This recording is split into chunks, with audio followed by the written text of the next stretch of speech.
Hello friends, welcome back to housewife Sandhya. ఈరోజు నోరూరించే recipe వచ్చేసి వెజ్ బిర్యానీ.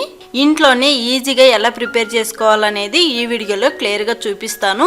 ఇలా చేస్తే మనకు రైస్ కూడా పొడి పొడిగా ఉంటుంది, టేస్ట్ కూడా చాలా బాగుంటుంది. తప్పకుండా మీరు కూడా ట్రై చేయండి, మీకు కూడా చాలా బాగా నచ్చుతుంది. సో మరి లేట్ చేయకుండా టేస్టీగా వెజ్ బిర్యానీ ఎలా చేసుకోవాలనేది చూసేద్దాము. దానికోసం ఫస్ట్ ఈ విధంగా చిన్న ముక్కలుగా కూరగాయలన్నీ కూడా కట్ చేసి పెట్టుకోవాలి. ఈ కూరగాయల ముక్కలన్నీ కూడా మనం రైస్ తీసుకునే దాన్ని బట్టి ఇవన్నీ కూడా తీసుకోవాలి. ఇక్కడ నేను 1/2 kg రైస్కి కూరగాయ ముక్కలన్నీ కూడా ఈ విధంగా క్వాంటిటీ తీసుకున్నాను. ఇక్కడ నేను వచ్చేసి ఆలు, క్యారెట్, క్యాప్సికమ్, బీన్స్, టమోటా, ఒకటి మీడియం సైజు టమోటా, 2 పచ్చిమిర్చి ఈ విధంగా ముక్కలుగా కట్ చేసుకున్నాను. తర్వాత ఉల్లిగడ్డ కూడా ఈ విధంగా కట్ చేసుకోవాలి. ఇప్పుడు ఈ కూరగాయ ముక్కలు పక్కన ఉంచుకొని స్టవ్ మీద మనం దేంట్లో అయితే బిర్యానీ చేసుకోవాలనుకుంటున్నామో ఆ గిన్నె పెట్టుకోండి. ఈ గిన్నెలోకి 2 టేబుల్ స్పూన్లు ఆయిల్ వేసుకోవాలి. ఆయిల్ హీట్ అయిన తర్వాత ఒక బిర్యానీ ఆకు వేసుకోండి. తర్వాత బిర్యానీ దినుసులు వేసుకోవాలి. ఇక్కడ నేనైతే బిర్యానీ కొంచెం ఘాటు తక్కువ ఉండాలనేసి కొంచెం మసాలాలు తగ్గించుకున్నాను. మీరు కావాలంటే బిర్యానీ దినుసులు అన్నీ కూడా వేసుకోవచ్చు. ఇక్కడ నేను వచ్చేసి చిన్న దాల్చిన చెక్క ముక్క, 3 లవంగాలు, 1/2 టీ స్పూన్ సాజీరా, 2 యాలకులు వేసుకున్నాను. ఇవన్నీ వేసుకొని ఇవి కొంచెం ఫ్రై చేసుకోండి. మనకు బిర్యానీ స్పైసీ తక్కువ ఉండాలంటే ఈ విధంగా చేసుకోండి. బిర్యానీ కొంచెం స్పైసీగా ఉండాలనుకుంటే బిర్యానీ మసాలాలన్నీ కూడా వేసుకోవచ్చు. ఈ దినుసులన్నీ కొంచెం ఫ్రై అయిన తర్వాత ముందుగా మనం కట్ చేసి పెట్టుకున్న ఉల్లిగడ్డ, పచ్చిమిర్చి ముక్కలు, కొంచెం కరివేపాకు వేసుకొని ఈ ఉల్లిగడ్డ బాగా వేగేంత వరకు వేయించుకోండి. ఉల్లిగడ్డ బాగా వేగిన తర్వాత ఇప్పుడు 1 టీ స్పూన్ అల్లం వెల్లుల్లి పేస్ట్ వేసుకొని ఈ అల్లం వెల్లుల్లి పేస్ట్ పచ్చివాసన పోయినంత వరకు ఈ విధంగా కలుపుకుంటూ వేయించుకోవాలి. అల్లం వెల్లుల్లి పేస్ట్ పచ్చివాసన పోయిన తర్వాత టమాటా ముక్కలు వేసుకొని ఈ టమాటా ముక్కలు అంతా కూడా బాగా కలుపుకొని మీడియం ఫ్లేమ్ మీద 1 నిమిషం పాటు ఈ టమాటా మగ్గేంత వరకు మగ్గించుకోండి.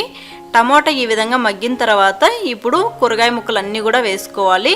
మీకు కావాలంటే కొన్ని పచ్చి బఠానీ కూడా వేసుకోండి. ఇక్కడ నేనైతే బఠానీ వేసుకోలేదండి. ఈ కూరగాయ ముక్కలన్నీ కూడా వేసుకొని ఒకసారి కలుపుకొని ఇప్పుడు 1 టీ స్పూన్ సాల్ట్ వేసుకొని ఈ సాల్ట్ అంతా కూడా బాగా కలుపుకొని మూత పెట్టి ఈ కూరగాయ ముక్కలు 50% ఉడికేంత వరకు లో ఫ్లేమ్ మీదనే ఉడికించుకోండి. 2 నిమిషాల పాటు ఉడికించుకుంటే సరిపోతుంది. 2-3 నిమిషాల తర్వాత మూత తీసి ఒకసారి కలుపుకోండి. తర్వాత ఇందులోకి 1/2 టీ స్పూన్ ధనియాల పౌడర్ వేసుకోండి. ఈ ధనియాల పౌడర్ వేసుకోవడం వలన ఈ వెజ్ బిర్యానీ టేస్ట్ చాలా బాగుంటుంది. ఇప్పుడు సన్నగా కట్ చేసి పెట్టుకున్న కొంచెం కొత్తిమీర, కొంచెం పుదీనా వేసుకొని అంతా కూడా బాగా కలుపుకోండి. ఈ విధంగా కలుపుకున్న తర్వాత ఇప్పుడు ఇందులోకి రైస్ వేసుకోవాలి. ఇక్కడ నేను బాస్మతి రైస్ వేసుకుంటున్నానండి. మీరు కావాలంటే నార్మల్ రైస్తో కూడా చేసుకోవచ్చు. ఈ రైస్ని 2 సార్లు బాగా క్లీన్ చేసుకొని ఒక 1/2 అవర్ పాటు ముందుగానే నానబెట్టుకోండి. ఇలా నానబెట్టుకున్న రైస్ అంతా కూడా వేసుకొని అంతా కూడా ఒకసారి బాగా కలుపుకొని ఇప్పుడు మూత పెట్టి లో ఫ్లేమ్ మీదనే 1 నిమిషం పాటు అలా మగ్గించుకోండి. 1 నిమిషం తర్వాత మూత తీసి ఒకసారి కలుపుకోండి. ఇలా కలుపుకునేటప్పుడు కొంచెం స్లోగా కలుపుకోండి, లేకపోతే రైస్ మధ్యలోకి ఇరిగిపోతాయి. ఇలా కలుపుకున్న తర్వాత ఇందులోకి వాటర్ వేసుకోవాలి. ఇక్కడ నేను 1 గ్లాసు బియ్యానికి 2 గ్లాసులు వాటర్ వేసుకుంటున్నాను. 1 గ్లాసు రైస్కి 2 గ్లాసులు వాటర్ అయితే కరెక్ట్గా సరిపోతాయండి. అన్నం కూడా పొడి పొడిగా చాలా బాగా వస్తుంది. ఈ వెజ్ బిర్యానీ మీరు కుక్కర్లో చేసుకుంటే 1 గ్లాసు రైస్కి 1.5 గ్లాసు వాటర్ వేసుకోవాలి. ఇక్కడ నేను గిన్నెలోనే ప్రిపేర్ చేసుకుంటున్నాను కాబట్టి 2 గ్లాసులు వాటర్ వేసుకున్నాను. ఈ వాటర్ వేసుకొని అంతా కూడా ఒకసారి కలుపుకొని టేస్ట్ చూసుకోండి. సాల్ట్ తక్కువ ఉంటే మళ్ళీ కొంచెం సాల్ట్ వేసుకోవచ్చు. ఇక్కడ నేను మళ్ళీ 1/2 టీ స్పూన్ సాల్ట్ వేసుకొని అంతా కూడా ఒకసారి కలుపుకొని మూత పెట్టుకొని రైస్ని మీడియం ఫ్లేమ్ మీద ఉడికించుకోండి. ఇలా కొద్దిసేపు రైస్ ఉడికిన తర్వాత మూత తీసి ఒకసారి కలుపుకోండి. ఇలా కలుపుకొని మళ్ళీ మూత పెట్టి ఈ వాటర్ అన్నీ ఇమిరిపోయేంత వరకు మీడియం ఫ్లేమ్ మీదనే ఉడికించుకోండి. ఇలా వాటర్ అన్నీ ఇమిరిపోయిన తర్వాత లో ఫ్లేమ్ మీదనే 2-3 నిమిషాల పాటు ఉడికించుకోండి. 2-3 నిమిషాల తర్వాత మూత తీసి రైస్ని ఈ విధంగా ఒకసారి చూసుకోండి. రైస్ మనకు రెడీ అయిందా లేదనేది తెలుస్తుంది. రైస్ తడిగా ఉంటే లో ఫ్లేమ్ మీదనే మళ్ళీ 1 నిమిషం పాటు ఉడికించుకోండి. ఇక్కడ నాకైతే రైస్ పర్ఫెక్ట్గా రెడీ అయిపోయింది. ఇప్పుడు స్టవ్ ఆఫ్ చేసుకొని ఒక 5 నిమిషాల పాటు అలా వదిలేసేయండి. 5 నిమిషాల తర్వాత మనకు పర్ఫెక్ట్గా టేస్టీగా వెజ్ బిర్యానీ అయితే రెడీ అయిపోతుంది. చూసారు కదా ఎంత సింపుల్గా చేసుకోవచ్చో. టేస్ట్ కూడా చాలా చాలా బాగుంటుందండి. ఇందులోకి మనం ప్రత్యేక ప్రత్యేకించి గ్రేవీ కూడా అవసరం లేదు, ఇలా తిన్నా కూడా చాలా టేస్టీగా ఉంటుంది.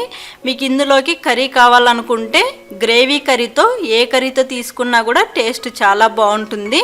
కొన్ని గ్రేవీ కర్రీస్ రెసిపీస్ కూడా ఈ వీడియో కింద లింక్స్ ఇస్తాను, వీలైతే ఒకసారి చూడండి. సో ఈ వెజ్ బిర్యానీ మీకు నచ్చిందని అనుకుంటున్నాను. తప్పకుండా ఈ ప్రాసెస్లో మీరు ఒకసారి ట్రై చేయండి. మీరు ట్రై చేసిన తర్వాత మీకు ఎలా వచ్చింది అనేది నాకు కామెంట్ చేయండి. అలాగే ఈ వీడియో కనుక మీకు నచ్చినట్టయితే తప్పకుండా లైక్ చేయండి, షేర్ చేయండి. ఇలా సింపుల్ రెసిపీస్ కోసం మన ఛానల్ని సబ్స్క్రైబ్ చేసుకోండి. మళ్ళీ మంచి రెసిపీతో మీ ముందుకు వస్తాను. Bye bye.